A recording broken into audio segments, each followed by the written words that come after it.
সামনের কাঁটাতারের দিকে মেয়েটি হাতটা বাড়িয়ে দিল, কিন্তু আশ্চর্যজনকভাবে তার হাতটা সোজা ভেতরের দিকে চলে গেল। এই অদ্ভুত দৃশ্য দেখে তার মাথাও ভেতরে ঢুকিয়ে দিল। অবাক করার বিষয় হলো, পরের মুহূর্তেই পুরো শরীরটা সহজেই কাঁটাতারের ওপারে চলে গেল।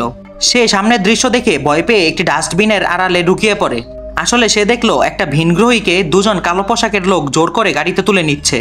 কৌতূহলের বশে সে তাড়াহুড়ো করে এক ট্যাক্সিতে করে কালো গাড়িটাকে অনুসরণ করে। কিছুক্ষণ পর তারা এক বিশাল ভবনের সামনে পৌঁছালো। মেয়েটা দরজা খুলে যতটা সম্ভব শান্ত থাকার চেষ্টা করে এবং দারোয়ানকে স্বাভাবিকভাবে সম্বোধন করে, কিন্তু আশ্চর্যজনকভাবে দারোয়ান ভেবে নিল সে তাদেরই লোক। এভাবেই সে বিনা ঝামেলায় চেকপোস্ট পেরিয়ে সফলভাবে ভিতরে ঢুকে পড়লো।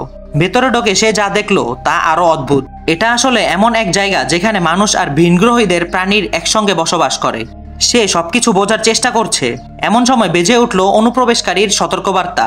সঙ্গে সঙ্গেই তাকে ধরে ফেলা হলো আর তাদের দলে নিয়োগ করা হলো, কারণ ইতিহাসে তিনিই প্রথম মানুষ যিনি এভাবে ভেতরে প্রবেশ করতে পেরেছেন।